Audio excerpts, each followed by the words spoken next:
Pull up a chair and tell me a memory. Why does it matter to you? I want to hear your story, your point of view. Tell me what happened to you. Hi, and welcome back to Tell Me What Happened, the podcast that features folks from all walks of life telling us one true childhood story and how that event, that experience, has impacted who they are as an adult. I'm your host, Jay Rehack, and like you, I've had my share of childhood experiences. Some of them fun, some of them not so great, actually. But I'd always like to think that everything that's ever happened to me has made me a better person. Now, people who know me know that's probably not true, but that's what I like to think. Today, I have as my guest J.S. Puller. J.S. is a playwright and the author of 2 middle grade novels, Captain Superlative and The Lost Things Club. I'd also like to add that I met Jessica, which is to say J.S., through the Playground Writers Group in Chicago.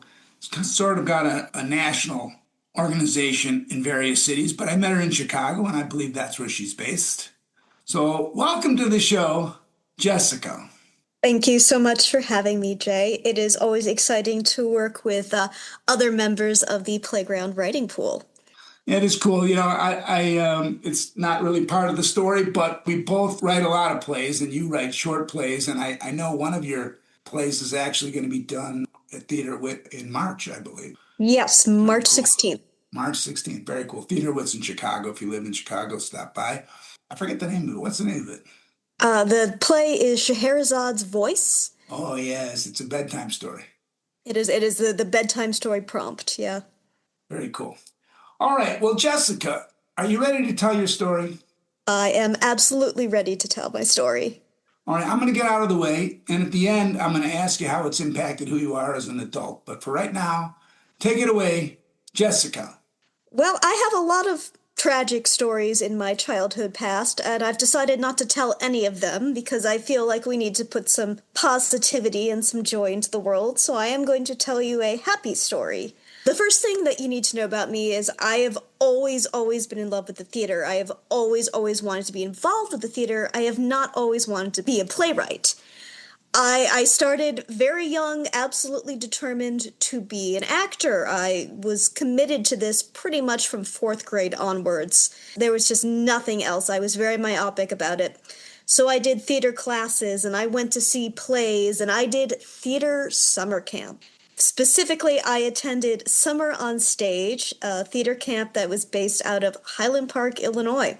I attended for 4 years, and because I could not sing and was a lousy dancer, I usually was not cast in very large, very substantial roles. But my 3rd year, we did a play called Out of Orbit, which was about the planets all being knocked out of orbit and a bunch of astronauts having to travel from planet to planet, meeting all sorts of strange creatures in their attempt to solve the mystery and get everything sort of back the way it was supposed to be. And that year, I was cast as Han Solo. Now, I grew up in a Trekkie household, so the name Han Solo meant nothing to me. I knew plenty about Captain Picard, I knew Captain Janeway, I knew Spock, I knew Odo, these were all my childhood friends. But I knew nothing about Star Wars. I had seen the Star Wars videos from time to time at the local Blockbuster, but they always kind of scared me because the covers had Darth Vader and had a stormtrooper and had Yoda, and they were all just kind of creepy, freaky creatures, so I never went near them. But since I was going to be an actress, I knew I wanted to be the best I could be, which meant I needed to do character research. So I convinced my mother to take me to Blockbuster, and we rented the 3 original Star Wars movies. And I watched them back to back to back and absolutely had a ball. They weren't scary. I was sure they would be scary. These stories were fun and exciting and funny, and I loved the characters, including, of course, Han Solo. And thanks to my research, I felt I had a really good handle on him to really enhance my performance in a 3-minute scene in a camp play.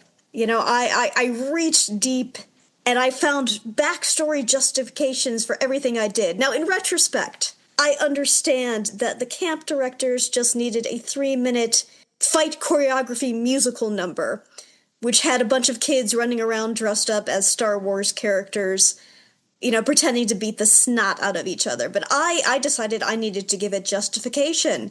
Why was Han Solo fighting this particular stormtrooper? Why did Han Solo suddenly have a lightsaber? Why was Han Solo turning on one of his allies?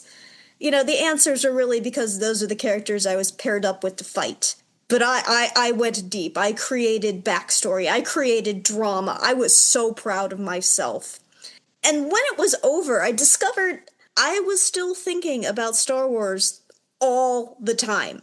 I started thinking, you know, what would happen if Han Solo did this? What would happen if Luke Skywalker did that? What would happen if this character were introduced? What would happen if there were crossovers with Star Trek? And thus, I began my journey of becoming a fan fiction writer. Now, I will put this out here in case anyone from Lucasfilm is listening in on this right now.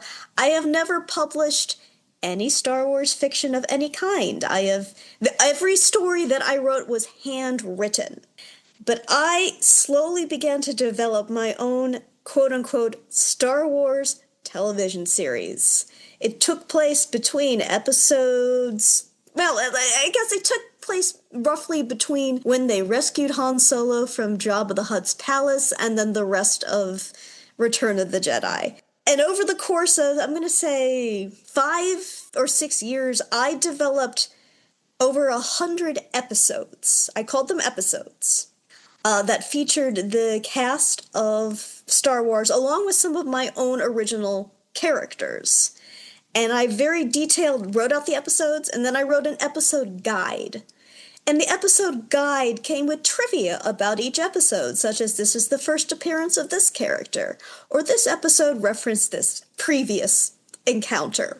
I just got completely obsessed with writing my own stories, and that naturally became sort of the gateway drug I needed to start discovering and contributing to fan fiction forums online. And this, I moved out of Star Wars and into other canons. You know, there is terrible, terrible Legend of Zelda fan fiction out there because of me. And from there, I gradually started to write original stories. When I was in college, I discovered playwriting and basically said goodbye to acting and never looked back.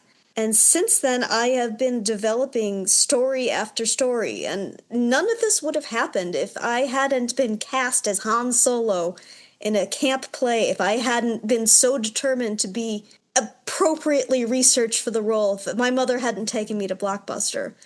So although I still remain a Trekkie to this day, I credit Star Wars with turning me into the writer that I am and the writer that I hope to be.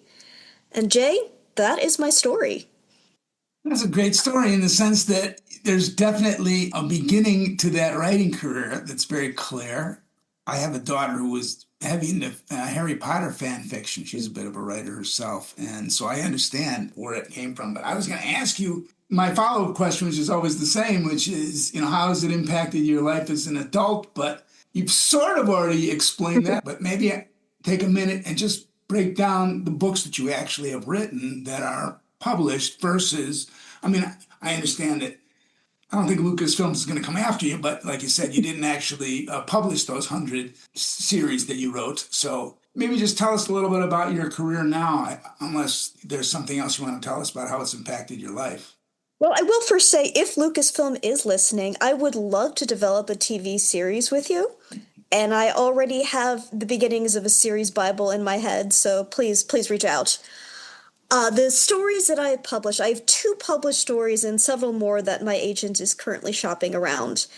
My firstborn is Captain Superlative, which came out in 2018, and that is a middle grade story. It's sort of an adaptation of Don Quixote for tweenage girls. It's about a 7th grader who shows up in middle school one day dressed up as a superhero, declares she's a superhero, and starts going around performing random acts of kindness and standing up to bullies.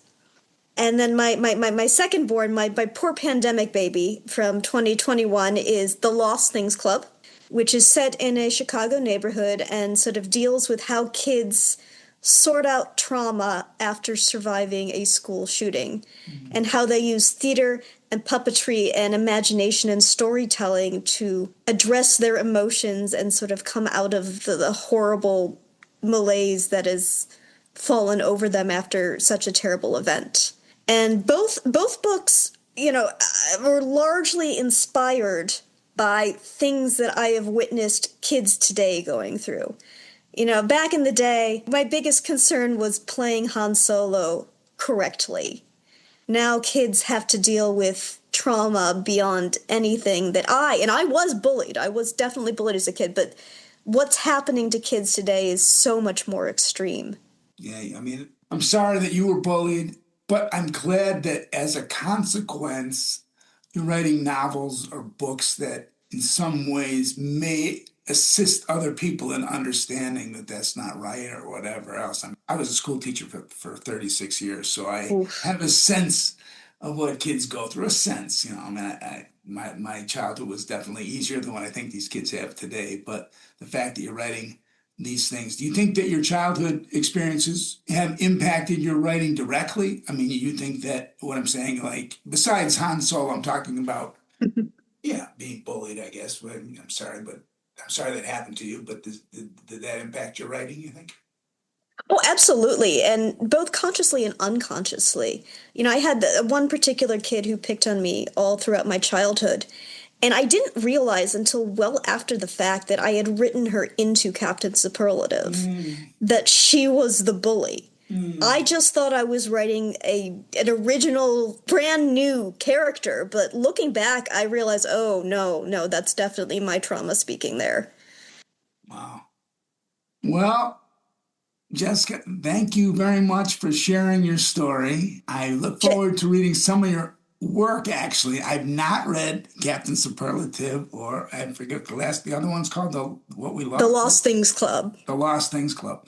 But I will definitely, are they available on Amazon or somewhere that I can get them? They are available at Amazon, any independent bookstore. You can also get them at the Chicago Public Library. Oh, I love that. Yeah, well, I'm a big fan of women and children books, which is around the corner. I'm going to ask them. Oh, I love women and children at first. They're the best. Yeah, so I'll ask them if they got it, and I'll get the first one anyway, and maybe get the second one too. But I like to read one at a time, so we shall see. But very cool. So what's the next book you're working on? Do you have another book that you're working on, or just working with the plays these days? I am chronically working on a book.